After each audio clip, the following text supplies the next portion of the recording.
بعض الناس يمكن يتصور يقول هذا كلام قديم وكلام مضى عليه الزمان. لا لا لا لا لا, لا. هذا كلام حق ودين وقرآن وسنة، وسنظل نقوله ونعيده في القنوات وفي المحافل وفي كل مكان. وأن نسائنا ولله الحمد والمنة على قدر من الخيرية والصلاح والحشمة، لكن ولو عندنا شياطين يحركون أجنداتهم إما مقلدا أو قاصدا يريد إخراج المرأة من كمالها وعفتها وحشمتها، فلن نسكت على هذا إلا بقول كلمة الحق.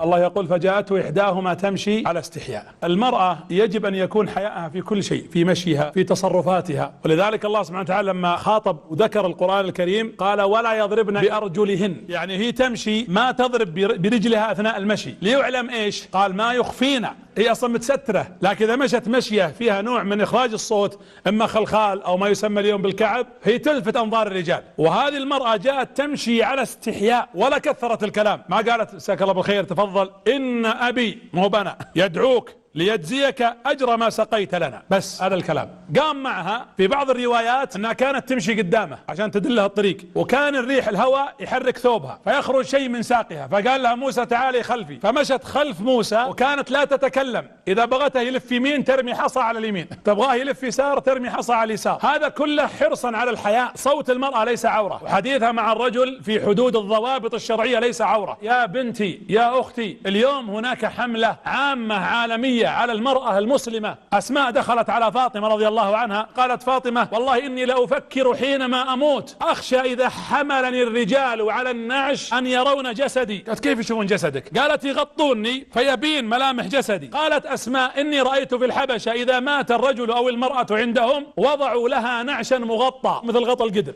فأوصت أنها إذا ماتت أن تحمل بمثل هذا النعش حرصا منها على أنه لا يبين تفاصيل جسدها وهي جثة ميتة. عائشة رضي الله عنها بالمناسبة لما كان مدفون أبو بكر والرسول عليه الصلاة والسلام في الحجرة عندها تقول دفن النبي فكنت أخلع ثوبي وألبس فأقول إنما هو زوجي، ثم دفن أبو بكر فأخلع ثوبي وألبس فأقول إنما زوجي وأبي، تقول ثم دفن عمر والله ما خلعت ثوبا ولا لبست ثوبا بعد أن دفن عمر لأنه أجنبي لا يحل لي. اليوم بعض الستر يحتاج ستر، بعض العبايات تحتاج عباية، وبعض الحجاب يحتاج حجاب. بسألكم سؤال يا أخواتي، إذا قدر الله جل وعلا عليك بعد عمر طويل ومتي العباية المنقشة ذي مخصرة ودك أنهم يغطونك فيها، إذا كنت موافقة على هالعباية تقابلين الله فيها هذا موضوع ثاني، وإذا كنت منت موافقة راجعي حساباتك من جديد. ترى بعض الحريم اللي تحط نقاب وكحل وعيون وتلفت أنظار الرجال والله ما تحجبت، والنبي حذر من المائلات المميلات.